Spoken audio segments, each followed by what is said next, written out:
नमस्कार दोस्तों, मेरे YouTube चैनल देश दुनिया में आपका हार्दिक स्वागत है। मैं हूं पत्रकार योगेंद्र योगी।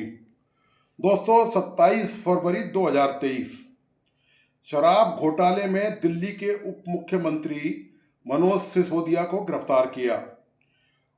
इससे पहले कैबिनेट मंत्री सत्येंद्र जैन भी इसी मामले में गिरफ्तार हो चुके थे।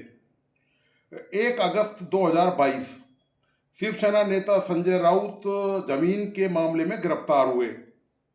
इसी तरह महाराष्ट्र के पूर्व गृह मंत्री और एनसीपी के नेता अनिल देशमुख को नवंबर 2021 में मनी लॉन्ड्रिंग के मामले में गिरफ्तार किया था ईडी ने। बिहार में लालू यादव की जो पार्टी है आरजेडी, इसके नेता हैं सुनील सिंह, अशफाक करीम, फयाज अहमद और सुबोध राय। इनको जमीन के बदले नौकरी देने के मामले में इन पर ईडी ने छापेमारी की थी।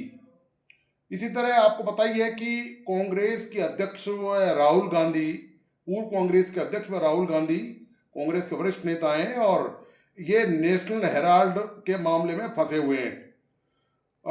डीएमके के 6 नेता, बीजू जनता दल के 6 नेता, समाजवादी पार्टी के 5, बहुजन समाजवादी पार्टी के 5, आम आदमी पार्टी के 3, वाईएसआरसीपी के 3, आईएनएलडी के 3, सीपीएम के 3 और पीडीपी के 2 नेताओं पर ईडी की कार्रवाई चल रही है। आपको मैं और बताऊं, और इसी सिलसिले में आगे, कि सट्टेबाजी में कर्नाटका के जो विधायक हैं केसी वीरेंद्र, इनको जब गिरफ्तार किया गया तो इनसे 12 करोड़ रुपए की नकद राशि बरामद हुई। 12 करोड़ और 6 करोड़ का सोना और भी ढेरों संपत्तियां, तमाम कारें वारें और बहुत सारी इस तरह की चीज़ें इनसे, इन पर आरोप था ऑनलाइन और ऑफलाइन सट्टेबाजी का। इसी तरह कांग्रेस के झारखंड के राज्यसभा सांसद रहे धीरज साहू के यहाँ भी छापे पड़े थे, आपको याद होगा, जिसमें 351 करोड़ रुपए नकद मिले थे। और हालत ये हो गई थी कि जो मशीनें हैं वो नोट गिनते गिनते थक गई थी, तो कार्रवाई रोकनी पड़ी नोट गिनने की। साहू के यहाँ जब छापे पड़े तो दोबारा मशीनें, और ज़्यादा मशीनें मंगाई गई और लगातार कई दिन तक वहाँ पर उनकी मशीन गिनती करती रही और ये नतीजा सामने आया। कांग्रेस के नेता हैं विशाल गोलू, इन पर सट्टाबाजी का आरोप है और करीब 34.26 करोड़ की संपत्ति इनकी अटैच की गई है। भारत की जो भ्रष्टाचार में रैंकिंग है दोस्तों, वो है 96वें स्थान पर। मतलब पूरे दुनिया में जो भारत 96वां देश है जो सर्वाधिक भ्रष्ट देशों में है। 2000 में ये जो रैंकिंग थी ये थी 39वें नंबर पे था भारत रैंकिंग में। 2022 में 40, 2023 में ये जो रैंकिंग थी ये 93 थी और अब जो 24 है इसमें बढ़कर वो 96 पे हो गई। भ्रष्टाचार देश में बढ़ रहा है। भारत में बेरोजगारी की जो दर है वो मैं बता दूं आपको, मई में बढ़कर 5.6% हो गई और जो कि अप्रैल में 5.1% थी। तो ये जो मैंने आपको आंकड़े दिए हैं, ये जो नेताओं की गिरफ्तारी का मामला आपको बताया है, उसकी वजह क्या है? उसकी वजह यह है कि अभी नेपाल में जो हालत हो रही है उसकी जो जड़ में जो वजह है, मैं नेपाल में जो घटनाएं घट चुकी हैं, वहाँ कितना नुकसान हुआ है, वहाँ पर किस किस साथ क्या क्या हुआ है, संसद में सरकार के साथ, प्रधानमंत्री के साथ, मंत्रियों के साथ क्या किया गया है, उनके निवास स्थानों पर, तमाम वो जानकारियाँ आपके पास मौजूद है। मैं उस पर नहीं जाना चाहता। मैं ये बताना चाहता हूँ ये जो आंदोलन जो उपजा है इसकी वजह जड़ में है बेरोजगारी, नेपाल में भारी भ्रष्टाचार व्याप्त, ऊपर से करेला और नीम चढ़ा ये हुआ कि जले पे नमक छिड़क दिया सरकार ने। सोशल मीडिया के करीब 45 करीब ऐप थे, उन पर प्रतिबंध लगा दिया। मतलब उनकी जो अभिव्यक्ति की जो आज़ादी थी, एक तो ये पहले से ही मौजूद है, भारी भरकम भ्रष्टाचार, बेरोजगारी की हालत, वहाँ पर युवाओं में फ्रस्ट्रेशन, और ऊपर से सरकार ने जो अभिव्यक्ति की आज़ादी जो थी वो भी छीनने का प्रयास किया। तो आज नेपाल जिस तरह से, जिस दौर से गुजर रहा है वो आपके सबके सामने है। इससे पहले अभी साल भर पहले आपको याद पता ही है कि बांग्लादेश भी इसी दौर से गुजर चुका है। बांग्लादेश की भी हालत यही है। शेख हसीना को आखिरकार बांग्लादेश छोड़ के भारत में शरण लेनी पड़ी और अभी वो भारत में मौजूद हैं। जिस तरह से नेपाल में हिंसक कार्रवाइयों में 2 दर्जन युवाओं की मौत हुई, इस तरह दर्जनों पुलिस की कार्रवाई फायरिंग में बांग्लादेश में युवा मारे गए थे और उसके बाद वहाँ पर अंतरिम सरकार बनी और सेना ने वहाँ पर हस्तक्षेप किया। इसी तरह सेना ने नेपाल में भी हस्तक्षेप किया है और वहाँ पर कोशिश की जा रही है कि माहौल को सामान्य करने की। और अब नेपाल की हालत ये है कि वो हर तरह से 10-20 साल पीछे लुढ़क गया है, वो नीचे खिसक गया है। तो ये हालत है। तो पड़ोसी देश पाकिस्तान की भी जरा बात कर ले। मैंने भारत की तो आपके सामने बात कर ही दी है, पाकिस्तान की भी हालत दोस्तों बहुत ज़्यादा अच्छी नहीं है। तो पाकिस्तान में की जो हालत है वो ये है कि पाकिस्तान में जो चावल का रेट है वो 350 रुपये किलो है। मैंने पहले भी कई वीडियो बनाए हैं पाकिस्तान की महंगाई को लेकर कि वहाँ पेट्रोल 200 रुपये ऊपर से लीटर है, 150-200 रुपये से ऊपर लीटर पेट्रोल है। और पाकिस्तान में जो 22 बार से ज़्यादा पाकिस्तान IMF से कर्जा ले चुका है। यदि एक बार भी कर्जा नहीं ले तो पाकिस्तान का तंत्र ध्वस्त हो जाए और पाकिस्तान कंगाल हो जाएगा। पाकिस्तान में जो बेरोजगारी दर है वो 42.8% है।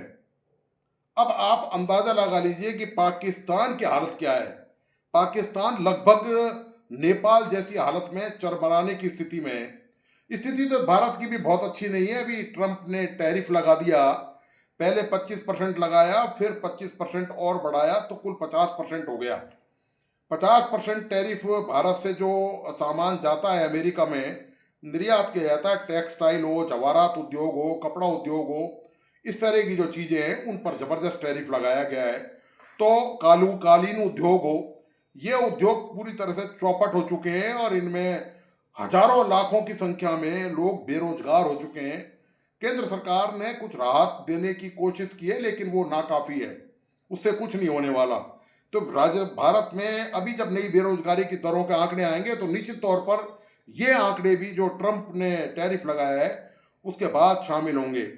सवाल इस बात का ये है कि नेपाल के बाद आपको बता दूं, मैं लगे हाथ मुझे याद आ गया, अभी इंडोनेशिया में भी यही हालात हो चुके थे। इंडोनेशिया में वहाँ सांसदों ने खुद के भत्ते बढ़ा लिए। तो भारत में तो ये आम है भत्ते बढ़ाना, विधायकों के, सांसदों के, मंत्रियों के, ये कोई बहुत बड़ी बात नहीं है और इस पर कुछ बहुत ज़्यादा होता भी नहीं है। इंडोनेशिया में जब सांसदों ने अपने भत्ते बढ़ा लिए तो वहाँ युवाओं में इतना भारी आक्रोश आ गया कि उन्होंने पूरे देश में दंगे फसाद शुरू कर दिए। आखिरकार नौबत यह आ गई कि सरकार वहाँ घुटनों पे आ गई और सरकार को जो सांसदों के बढ़े हुए जो भत्ते थे, जो आम आदमी की इनकम है उससे 20 गुना ज़्यादा उनकी इनकम हो गई थी, वो भत्ते सरकार को वापस लेने पड़े, वरना उसकी हालत भी नेपाल जैसी होती, बांग्लादेश जैसी उसकी हालत हो जाती। वो भी वही अराजकता के दौर में पहुंच जाता और वहाँ पर भारी घटनाएं देखने को मिलती। तो ये जो 2-3 पड़ोसी देश हैं, मैंने बता दिया इंडोनेशिया हमारा पड़ोसी नहीं है, थोड़ा दूर है। बांग्लादेश और नेपाल और इंडोनेशिया, श्रीलंका में भी ऐसे हालात पहले पैदा हो चुके हैं। अब सबसे बड़ा सवाल ये होता है कि ये जो मैंने आपको रेफरेंस दिया था अभी भारत में भ्रष्टाचार को लेकर कि नेताओं पर छापेमारी को लेकर, ये जो मैंने आपको सारी जानकारी दी है, इसकी पर्पज यही है कि अब नंबर किसका है, पाकिस्तान का या भारत का। सबसे बड़ी बात है ऐसे हालात जो नेपाल में हो चुके हैं, वो हालात को जो बनने के लिए जरूरी तत्व चाहिए वो ज़्यादातर कहाँ पर उपलब्ध है। ज़्यादातर तो जो आंकड़े मैंने आपको बताए हैं उस हिसाब से पाकिस्तान में है, लेकिन आंकड़ों में ऐसे माहौल के में बनाने में भारत भी उसे पीछे नहीं है। निश्चित तौर पर ये जो मैंने आंकड़े दिए इसमें भारतीय जनता पार्टी के नेता शामिल नहीं है, क्योंकि उन पर छापे ईडी और सीबीआई ने मारे ही नहीं है।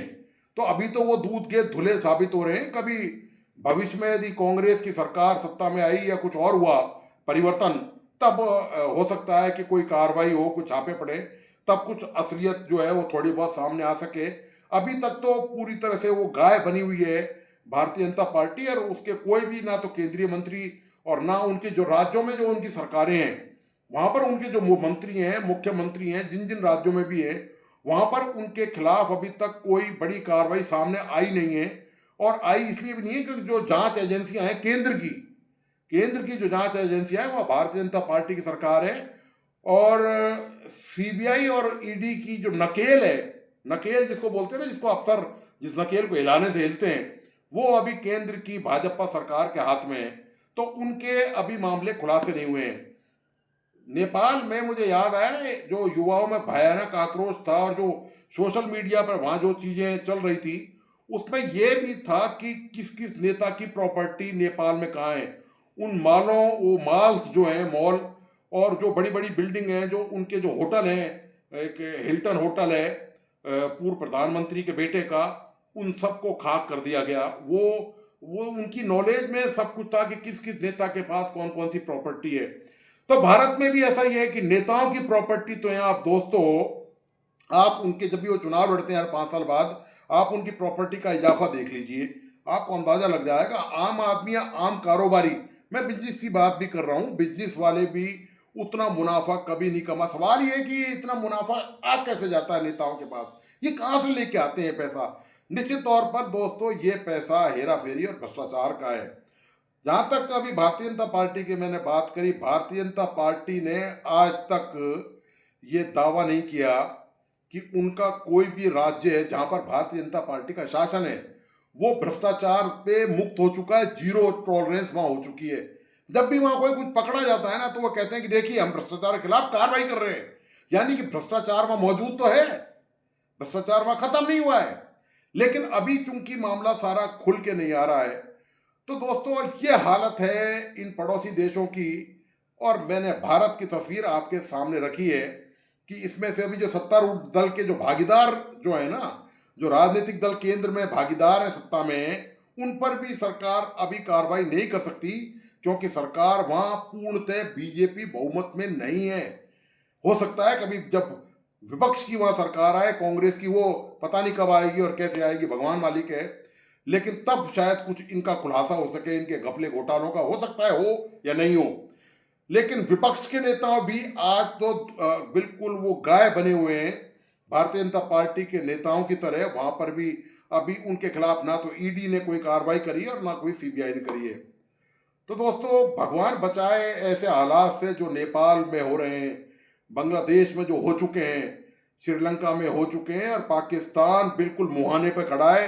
वो ज्वालामुखी बेरोजगारी का, महंगाई का, वो वहाँ पर कभी भी फट सकता है और वहाँ पर भी हालात ऐसे हो सकते हैं। तो अभी तो भारत में कुछ कुछ लग तो यही रहा है कि हालात उस दिशा में जा रहे हैं। जिस कदर यहाँ पर बेरोजगारी, भ्रष्टाचार और नेताओं ने जो संपत्ति अर्जित की है, उससे कहीं ना कहीं आम आदमी के मन में आक्रोश और रोष तो है, लेकिन नौबत अभी नेपाल और बांग्लादेश जैसी नहीं आई है। खुदा खैर करे कि ऐसी नौबत नहीं आए। देश में जो नेता हैं, देश में जो सरकारें हैं, उनको शायद भगवान कुछ सद्बुद्धि दे। तो दोस्तों आपको आज का ये विश्लेषण कैसा लगा, प्लीज़ अपने लाइक एंड कमेंट के साथ बताइए, और इस वीडियो को अपने दोस्तों और परिजनों को प्लीज़ शेयर करना नहीं भूलें। बहुत महत्वपूर्ण वीडियो है ये, प्लीज़ ज़रूर शेयर करें।